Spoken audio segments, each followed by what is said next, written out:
Hello and congratulations on getting access to this video course on how to optimize your videos before making your YouTube videos live.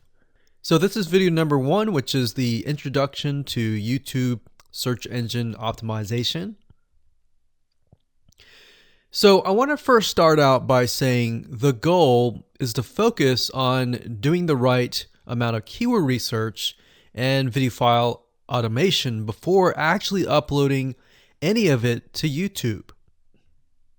So essentially this is all about what most people forget about doing before making their YouTube video live. Because if you think about it, most people think about, okay, what do I do after I upload this video? They don't really think about what they have to do before making it live. So this is not about what you can do afterwards, as that is a totally different focus, but rather before.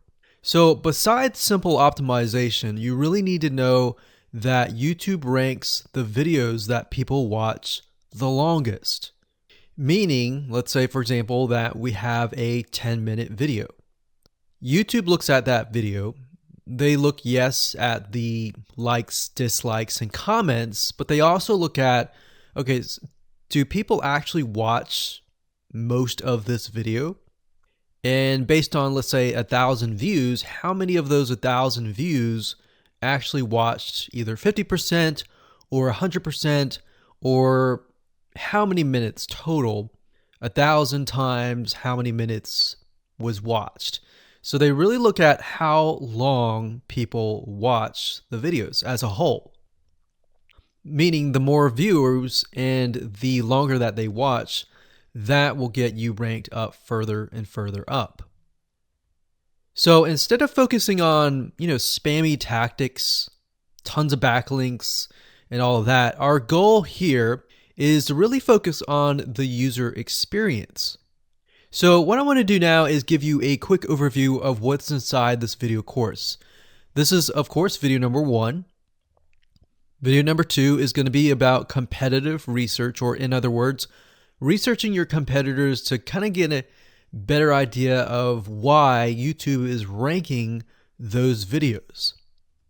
Video number 3, we'll talk about highly searched keyword terms and how you can find those for your product or service or whatever you're trying to promote. Video number 4, we'll talk about your title and your description.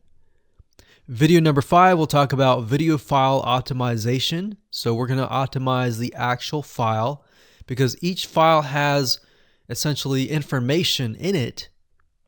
And of course, video number 6 will talk about why your thumbnail is important and how to make it professional and good looking. And video number 7 will talk about video length and why that matters. We talked briefly about it just now, but I'm going to dive in deeper in that video. And of course, last but not least, I'm going to give you a secret tip on how to outrank your competitors in video number 8. So before we get started, I want to talk about what you need to have in hand. You're definitely going to need your product or service and an idea of the niche that you're targeting. You also need to have a video that is ready to be uploaded. And with that said, let's move on to video number 2. Hello and welcome back. This is video number 2. So let's talk about competitive research. You see, the best way to understand how you can rank better is to know what is already ranking in your niche or your market. So what we want to do here is we want to analyze the videos that are on the top. And I want you to specifically look at what titles, what descriptions are they using, and what thumbnails are they using that are eye-catching. And what is the user experience like when you click through those videos? So let's go ahead and do some competitive research. So for the sake of making sure that we find YouTube videos that actually relate to promoting a product, what I want to do now is just to pick a product out of the blue and let's take a look at YouTube. So one product that I've been using for a while now, which has been really, really awesome, is called the Instant Pot. It's basically a pressure cooker that cooks food at a really fast rate. So what we're going to do is we're going to hop on over to youtube.com and we're going to type in Instant Pot and see what we get. So I'm not going to click enter just yet because I'm interested in getting an idea of what kind of potential keywords that we could rank on, or what potential videos that we can create.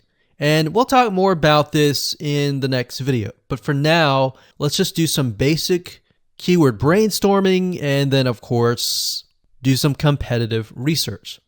So Instant Pot, we got Instant Pot recipes, we got Instant Pot ribs, Instant Pot roast. So let's just click here and see what we get. Now we can see how to use Instant Pot has 316,000 views right here. Instant Pot chicken, top 6 easiest things to cook in your Instant Pot. Perfect for beginners. All right. So let's just take a look at the top 3. So let's go ahead and open those up. And let's analyze them. So the first one is this one here. And let's pause the video. We'll skip the ad. All right.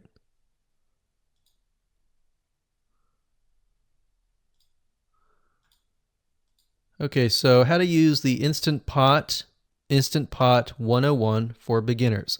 So if we think about the type of audience that the Instant Pot attracts, it attracts somebody who has a busy life, who may be a beginner at cooking and just wants a quick and easy meal done fast. So we can see that. So one thing that I like to do is I like to copy the titles to Notepad. Just kind of get an idea of what we're dealing with. So that's the title. Looks like she's promoting an Amazon affiliate link. We can see that here, Amazon.to. We've got Instant Pot hacks, Instant Pot yogurt, and all that. So what she's doing, it's very funny, but she may not realize she's doing this, but what she's using is a method called siloing. And she's basically telling YouTube, hey, not only do I have this video on Instant Pot, I've got Instant Pot hacks, yogurt, recipes, and other recipes. So let's just copy that in here. So that's video number 1. So we're going to rank it from video 1, video 2, and video 3. Let's scroll down a bit. We've got 373 comments. I will say when it comes to YouTube, they're looking for engagement. So comments is good, likes are good, even dislikes are good as well. Even though dislikes are bad from a human standpoint, it tells YouTube that there is engagement. All right. So sometimes we're going to be able to view, we can't do it here, but sometimes you'll actually be able to view more data. But for now, you can't hear. Now, we can actually dig deeper if we want to. So let's just take a look at Natural Brittany's YouTube channel. Because when you're doing competitive research on YouTube, it's not just that particular video. It's actually the whole YouTube channel as a whole. The authority that that channel holds. So she has 116,000 subscribers. Click on the videos. She has a good amount of videos that talk about anything, looks like from cooking, from budgeting, from grocery, a lot of very similar videos. So let's scroll down. And now let's go ahead and take a look at the second highest ranking video. So if we go back over to here, and this is the Instant Pot chicken, cook with me, meal planning, meal prepping, Sunday setup. So let's go here, take a look.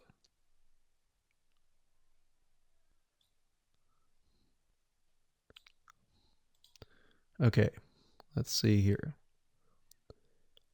So it's a 20-minute video, all right? And it has 658 likes, 5,000 views. If we take a look at this video here, this has 320,000 views and 7,000 likes. Now, notice how it says 13 minutes here, and notice how it says 20 minutes here. We'll go back to this later on. All right, so we'll talk more about why a certain amount of time of your video is important, why the timing is important. And why is it that this lady has only 5,000 views, whereas the other lady has 300,000, and this lady is ranked right below that lady? All right, so why is that important? And why does that correlate to the time? So we'll talk more about that later on. But for now, let's just do competitive research. We're not trying to figure things out right now, and go from there. So if we take a look at the description, it says cook with me as I try a new recipe with Instant Pot. So the description contains the keyword. Sunday setup. Looks like she's got some Amazon links. And if we think about Instant Pot, who could it be targeting? All right, so this lady calls out people who are trying to prep on Sunday. So if we can get an idea of who it's targeting mothers, it's targeting people who are busy, who maybe only have time on Sundays to set things up. And chicken is a common thing, so maybe she's getting a lot of clicks. We don't know exactly, but we know that the headline and the description work together and getting clicks. All right, back over here, this is the third one. So let's take a look at this one. So this one is 8 minutes, but it has a lot more views than those other two videos, but it's shorter. It's shorter, but it has longer amount of views, and it's third. It's got 11,000 likes and 633 dislikes. If we scroll down, we can see that it has more comments than the first one. So why is it that the first one is number one and this one is the third one and it has more views and more comments? Well, we don't know exactly why, but I have a hunch as to why that is, which we'll talk more about ranking and what Google and YouTube is looking for later down the road. So that's that. Let's just copy that title. And I'm going to go ahead and pause this video and we'll copy and paste that information to the notepad. Okay, so I went ahead and copy and paste the information. So this is video 1, this is video 2, and this is video 3 down below. So let me make this bigger so we have this information. So as we're kind of analyzing the competitor, we want to save this for later, but can you kind of see a similarity here? So this is calling out the target audience. This is calling out the people who are busy, essentially. And top 6 ways, top X ways, top certain number ways is always a good title. So perfect for beginners. So if you can imagine, we already see that this title has beginners. This one's calling out perfect for beginners. And this one essentially is calling out people who are busy. So it's a target audience. So that's key. So having this in hand gives you a better idea on what potential titles and descriptions that you can have. Now, you can do some deeper dive competitive research using specific tools. And one specific tool is called SocialBlade. So that's socialblade.com, as you can see here. And I like to use this to kind of get a better idea of the YouTube channel as a whole. Because what you're trying to figure out is, did this person rank because their channel as a whole has a lot of traffic? Or did this person rank simply because of the titles and the description? So there's many factors that come involved, but let's take a look at Naturally Brittany. So let's go ahead and copy this. And you basically want to come here and type in the username of the YouTube channel. So we'll go ahead and click this here. Okay, so we can see here that this is Naturally Brittany. 116,000 subscribers. She's got 19 million video views. So that kind of gives us an idea of how easy it is to break through. Is it easy? Is it going to take a little bit work or what? So let's just go ahead and open her up, and let's do the same thing with the other videos. So this one is marriage and motherhood. We got that here. So she has 7 million video views. So it's about half of what we saw earlier. And this one is called Six Sisters Stuff. And this one has about 9 million video views.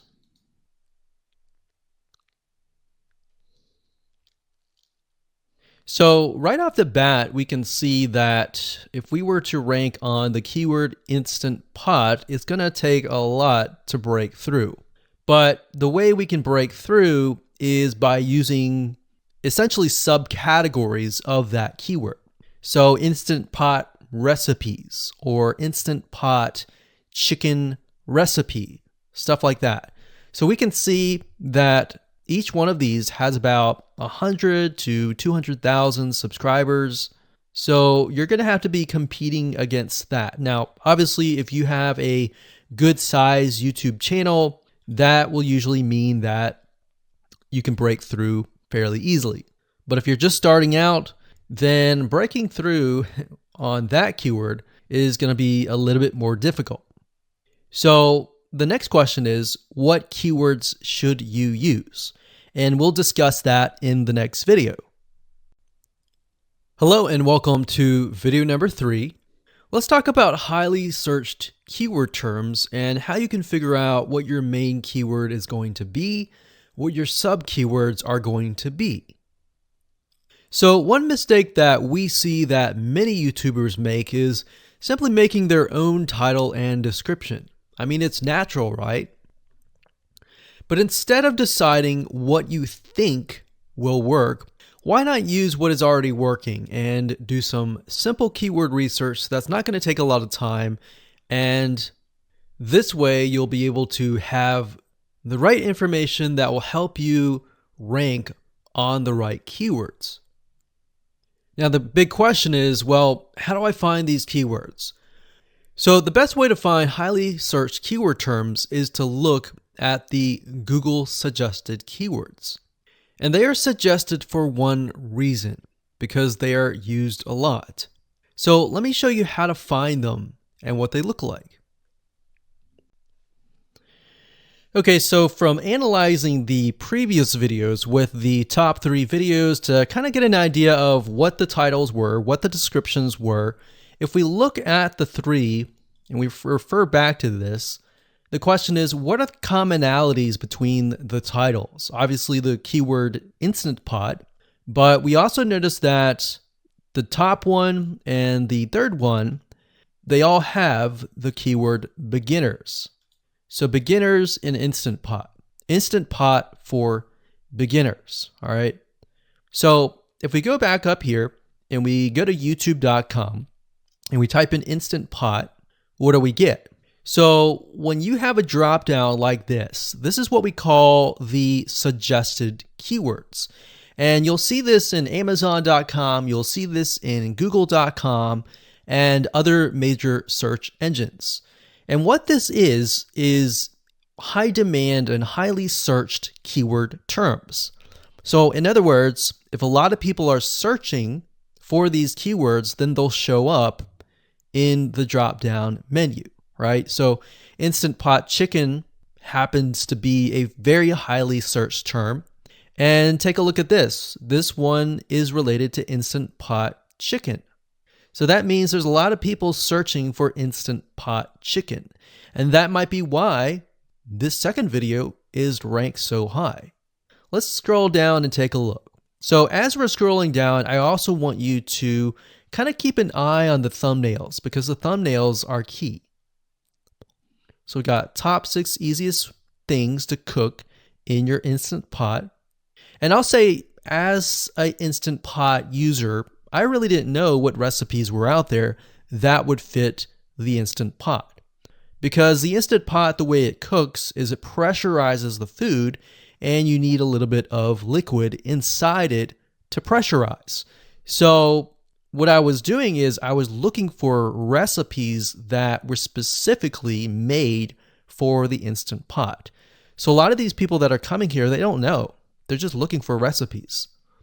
So the 30 Instant Pot recipes gives people an idea. Oh, okay, I've got 30 recipes that I can pick and choose from. So if you scroll down, it says Instant Pot Ultra. All right. So if we go back here, so Instant Pot Chicken is definitely a top one. Instant Pot Spaghetti, how to use an Instant Pot. Instant Pot Cheesecake, Yogurt, Pho, Beef Stew, Whole Chicken, Rice, and Instant Pot Roast. So these are highly searched keywords. Now let's hop over to Google and see what we get. Do we get the same thing? Do we get something different? So if you go to Google and you type in the same thing, Instant Pot, we can see that we've got Instant Pot recipes, Instant Pot chicken. So notice that the chicken and the roast beef or the pot roast seem to appear both in Google and in YouTube. So whenever you see that, that's a good sign, because you got to understand people searching in YouTube are very different than people searching in Google. They don't show the exact same thing. But if they do, that gives you an idea that if you rank on that term, that you will be able to get traffic from Google and YouTube. Okay, so let's go back here. So Instant Pot Chicken.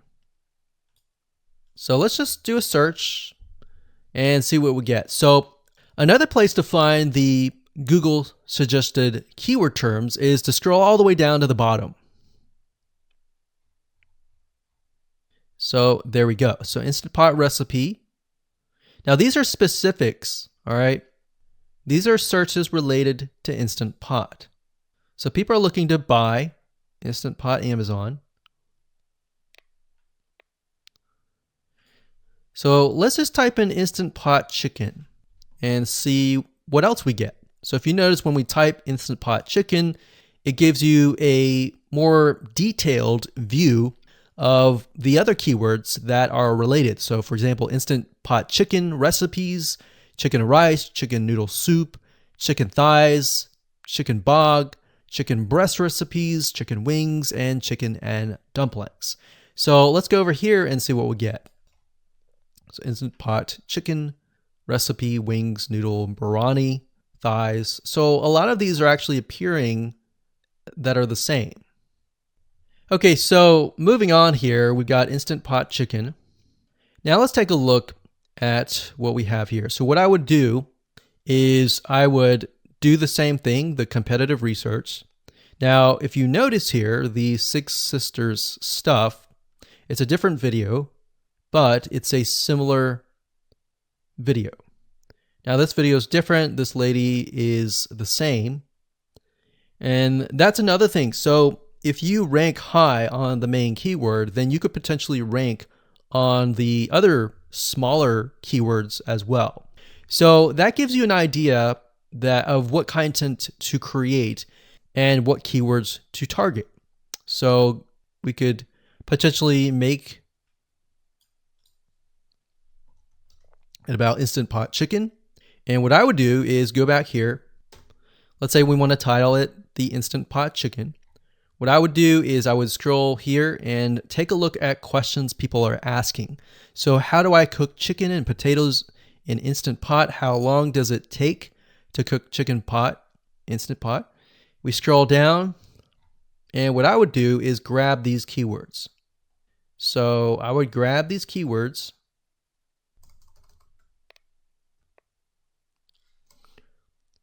So what we want to do is we want to have a main keyword, and then we want to have sub keywords. So the main keyword here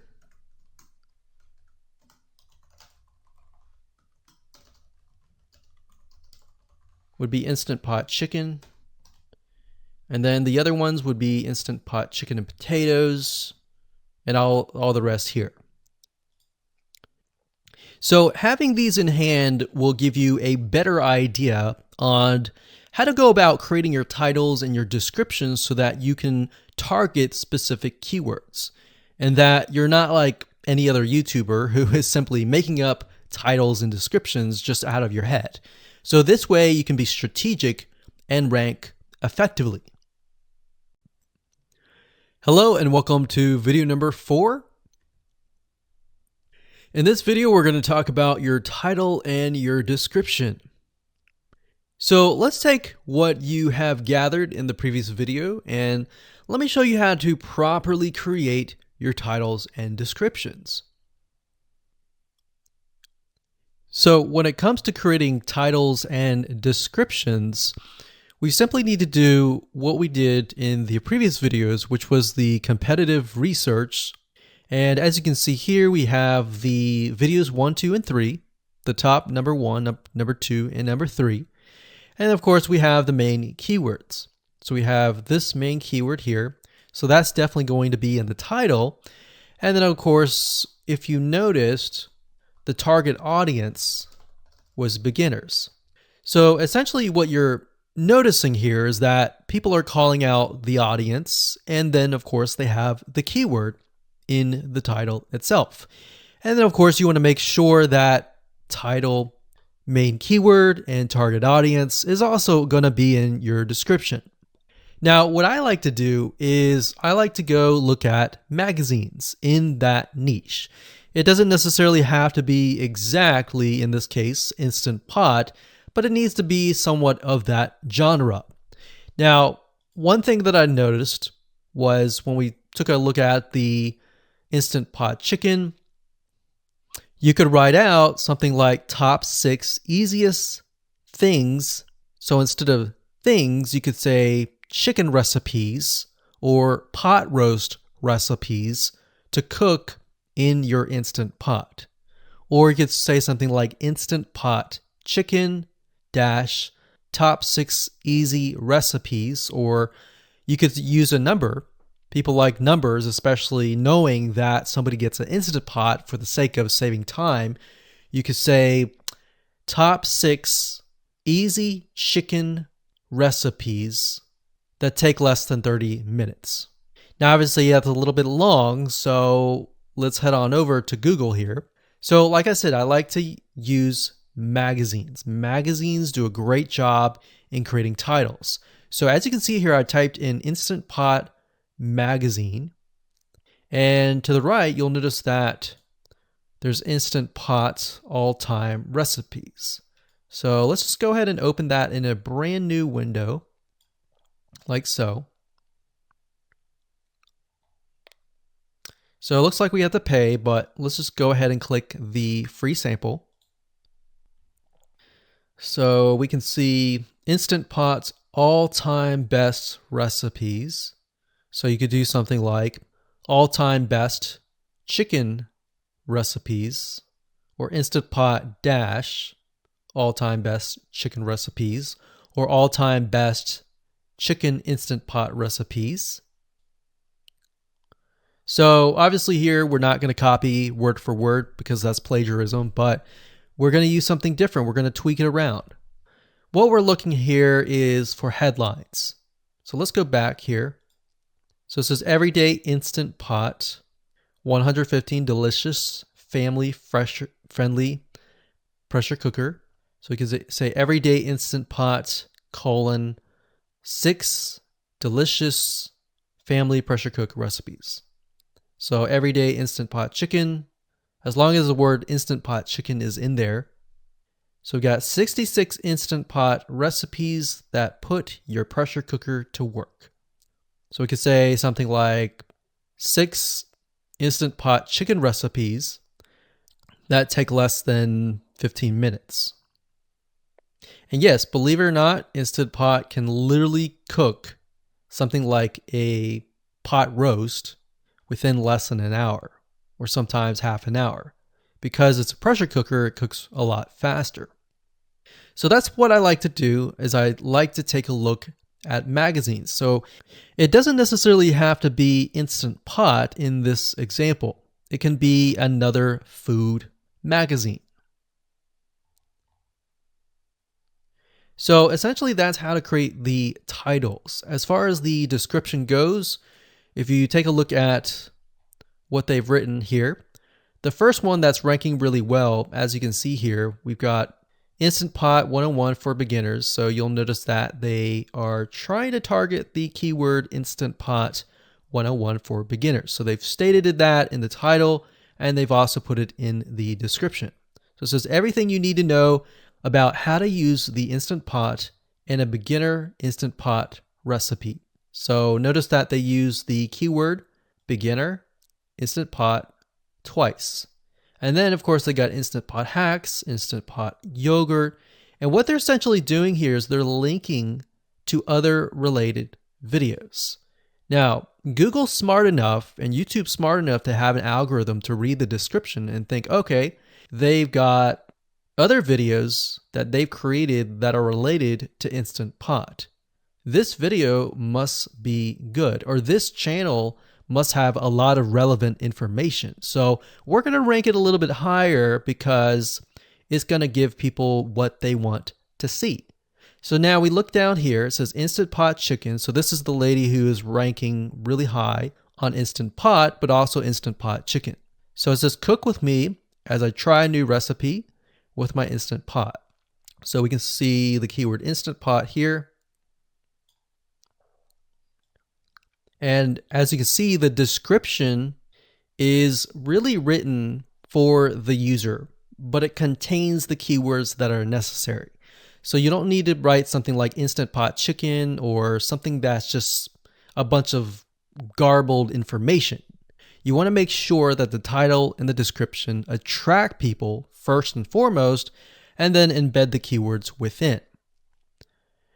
So the third one, we got top 6 easiest things to cook in your Instant Pot, perfect for beginners. So it says, today I'm sharing with you the 6 easiest things to cook in your Instant Pot. So you can see here, the title is here, but the title is also in the description. It says, now these are perfect if you are just starting out or even had the Instant Pot for a while. So you can see the keywords that are embedded, but it's really written for the user. And that's the way it should be, because the title and the description will actually show up in the YouTube search engine, as you can see here. So we've got the title, we've got the description. So we want to make sure that the first sentence in your description is catchy as well. Hello and welcome to video number 5. Let's talk about video file optimization. Did you know that all files contain data that tells YouTube what your video could be about? Let me show you. Okay, so the way that YouTube gets an idea of what your video is about is by transcribing it. And for the most part, it can usually figure out what your video is all about if you have voice and speaking in it. Now, you can go one step further by adding what we call video file metadata. It's very similar to a website metadata. So for example, if you right click on any website and you click on View Page Source, up at the top, you're going to see a lot of what we call metadata. So right here, we can see the name, the title, the description, and all that information. So what that does is it tells Google essentially what your website is all about. So very, very similar in this case of what we're doing here. So what we're doing here is we are taking the video file that you have created and embedding it with more information. So besides the title and description, YouTube will be able to read the metadata inside of your video. So it'll make a little bit more sense when I show it to you. Now, it's really hard to find software out there that allows you to embed metadata except for a few. So one of them is called Video Converter by Wondershare, and that is videoconverter.wondershare.com. That's videoconverter.wondershare.com. So if you go here and you go ahead and download up at the top, you will be able to embed metadata. In fact, we're going to be using that for this particular video. Now, there are other software out there like the Adobe Bridge software, which allows you to embed the metadata into your video. Now, the reason why I'm using Wondershare is because I feel like it's a lot easier to use. So if you go ahead and download this, we're going to open this here. And what I did was I clicked Add Files, and I chose the file. Now, there's a lot of things that you can change about the video, but what we're particularly interested in is this I icon right here. So click this I icon, or letter I here, and you're going to see that it says name, language, episode name, actors, director, screenwriter, tagline, and description, and comments. So what I recommend is you try to complete this as much as you can. So episode name, actors, so that would be whoever is in the video, the director, the screenwriter, which could be you, and then the tagline. What I would do is the tagline be your title, and then the description be your description. So whatever you're going to upload to YouTube, put this as a title and put this as a description. And then for comments, I would put something like keywords. And all you have to do is click save, convert it, and done. That's the reason why we're using Video Converter, because it's just so much easier. With Adobe Bridge, it's easy too, but there's a lot of more options and very easy to get confused.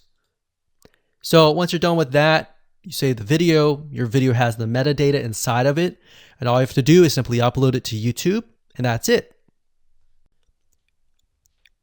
Hello and welcome back. This is video number 6. Let's talk about your thumbnail and why that is important.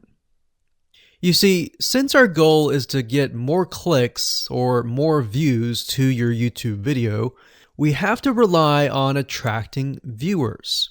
So if you think about it, the thumbnail is the first thing people see as they are scanning to find what interests them the most.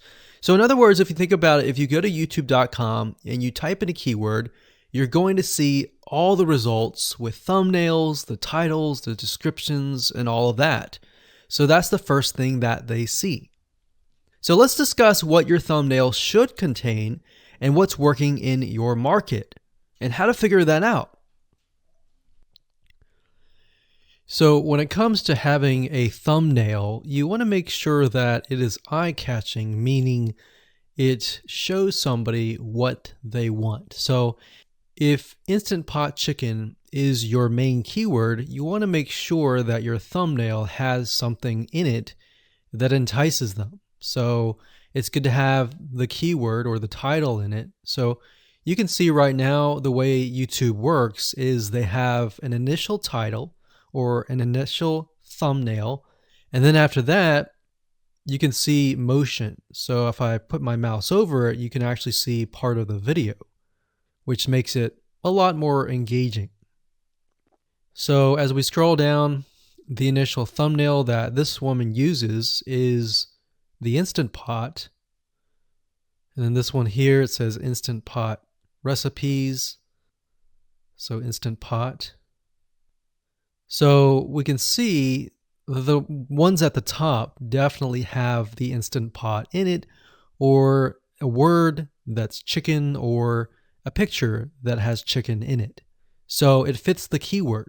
Now, if you're not a professional, thumbnail artist or anything like that, there are different sites that you can use to get these created.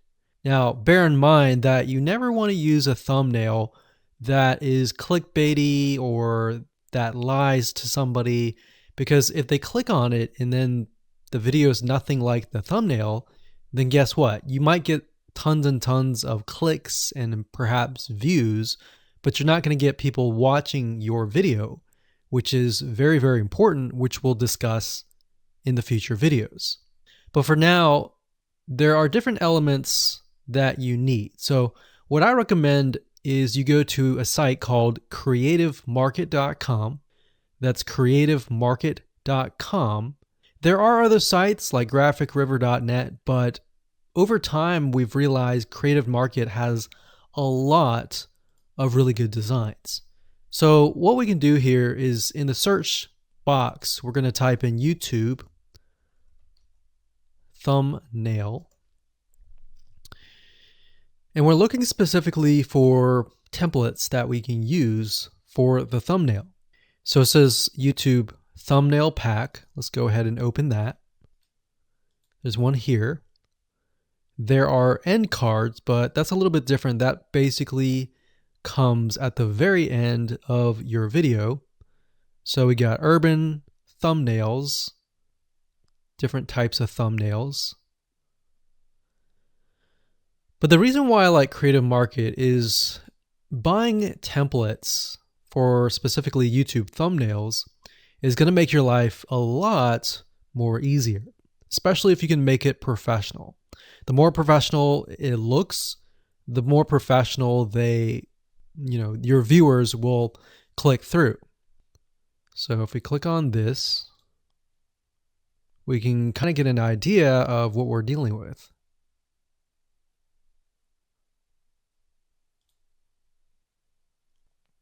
And here's more thumbnails here as well.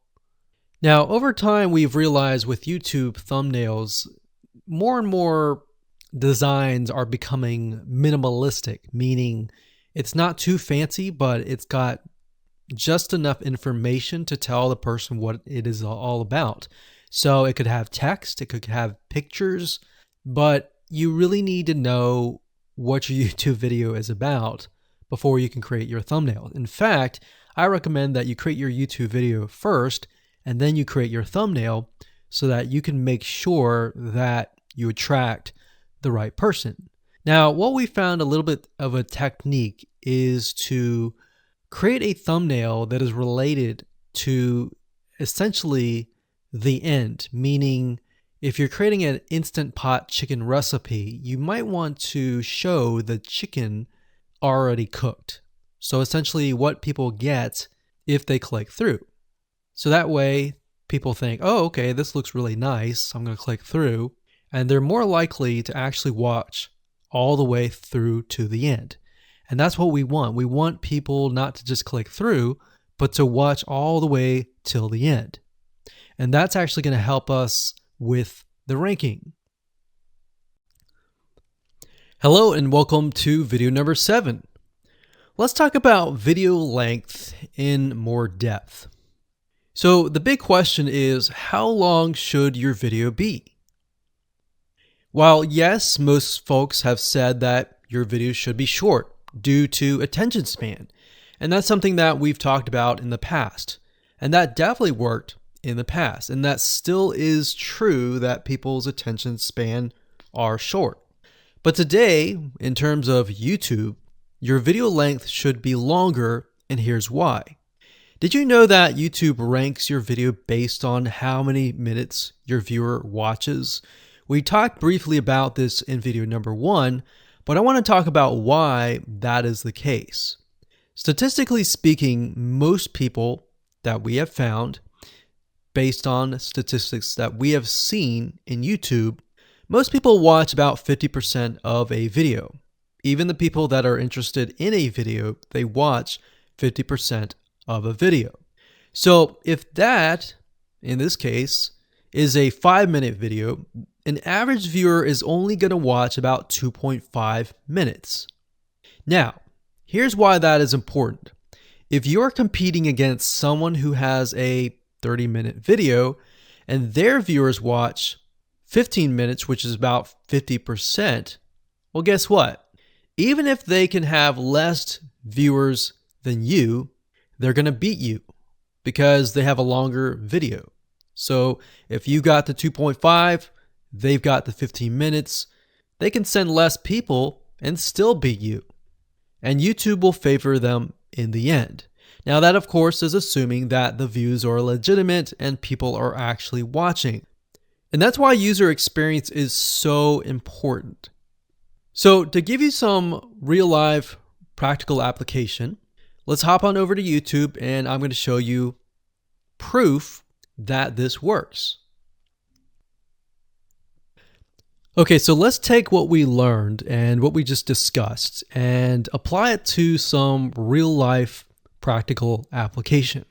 So if we head on back over to youtube.com, we type in the keyword Instant Pot recipes, we can see this one, and this one. So let's go ahead and open these up. So we got this one, and this one. So that's 1, 2, and 3. The first one has about roughly 8 minutes or 9 minutes. We'll say 9 minutes. The second one has about 27 minutes. And the third one has about 20 minutes. Okay. So essentially the second and third have about double the amount of time. So like we talked about, most people watch about 50% or less, and then they quit. That's the average, right? So if that's the case, this person here, even though they have more views, see that? 800,000 views, even though they have more views, they're competing with somebody with a 30-minute video. Essentially, it's 27 or 28, but close to 30. So if we round that, we'll just say this is 10, this is 30, and this is 20.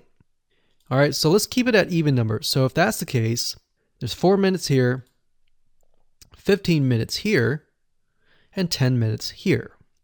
So this means that the person with the less amount of minutes, they're going to need a lot more views and a lot more people watching it. So in total, if this person has, obviously this person's number one, but what I'm saying here is because YouTube looks at how many minutes are watched, if this person had 800,000 views and this person had only half of that amount, but had more than double this amount, this person right here would most likely rank higher. So see that? Only 100,000 views, 15 minutes. This one here, 20 minutes, only 6,000 views. So you might ask, well, shouldn't this be maybe number one? Not necessarily. If we really look at it, so we've got 800 times 4 minutes, and that's not going to be exact. I mean, we could even take 500. And this is definitely going to be number one. And this is definitely going to be number two based on the information. But this person, because they have a long enough video, even though they have less amount of views, they're still able to rank pretty high. So this is based on one of our YouTube channels, which has over 9 million of minutes watched. And based on that, that's what we've seen. Now, there's other factors like likes, dislikes, comments, and other things like that, titles and descriptions. But that's a big, huge ranking factor because it legitimately tells Google and YouTube, hey, this YouTube video is legit. Not only people are clicking on it, they're actually viewing it. And they're viewing at least about 50% on average. So that's why the video length is important. Now, you don't want to make a long video just to make a long video. You want to make a video that has really good content. And that's the goal. It's not based on spammy backlinks or anything like that. It's based on providing real value. Hello and welcome to video number 8. So just want to say congratulations on reaching the end of this video course. We're going to talk about a secret tip that you can use to outrank your competitors. So we briefly talked about why having a longer video was important, right? So one secret tip that we can give you is that what we have found that works is the following. Longer videos in the sense of live streams, which means you get on YouTube and you talk to people live. You have webinar replays and videos where people expect them to be longer. So in other words, people are expecting these to be longer. If you make a normal video that people expect to be 5 minutes and you make it an hour, then you're not really going to hit that 50%. But when you have a live stream or a webinar replay, usually people typically expect it to be at least 1 hour. So because people expect it to be 1 hour or longer, they expect to take time out of their busy schedule to actually watch your longer video. And what we found is these work really well compared to the average video. So let's discuss what you need to do in terms of software or even web applications that you need to create live streams and webinar replays. So in order to create a YouTube live stream, you're going to need to have a broadcasting software. There are many. You can go to YouTube and type in live stream, how to set it up, and there's a lot of videos on that. But this is one particular one that we have used and that has worked really, really well for us. It's called Open Broadcaster Software, and it's free, best of all. And that is located at obsproject.com. So as you can see here, there is versions for Windows, Mac, and Linux. So it's simply as easy as downloading and you can start streaming. So the reason why you need this software is basically what it does is it connects to the YouTube live stream system. And when you're ready, you click record and you're good to go. Now, I'm not going to go in depth on how to use this product just simply because there are so many different options and so many different ways of using it. Now, like I said, the tip is when outranking your competitors to have longer views. This is good for kind of a face-to-face talking head type long video. Now, if you want to use a camera, you can do that. If you want to do something like screen capture, meaning you're going to show your screen, then you're going to want to use something like GoToWebinar. And you can go to gotomeeting.com/webinar to do that. Another tool that we have used, which as of now, it is free, and who knows, it could change. So GoToWebinar does cost money, but it's a nice way to kind of engage with people. So this is the route that I would go if you are engaging with people. If you're not engaging with people and you're simply doing screen capture, there is a tool called Use Loom. Let me show it to you. So useloom.com. Loom is essentially a Chrome plugin, and what it does is it allows you to record your screen. It's super easy to use. In fact, it's super, super fast. It's so fast that you can literally start recording, and within seconds when you're done, you'll have the video in hand. And you can download the actual video file to your computer really fast. So those are the three options that I would go to, and really depends on the avenue that you want to take. So like I said, create a longer video, but just don't create any content. Make sure that the content is valuable, because you want to make sure that people watch all the way through, or if not, watch at least 50%.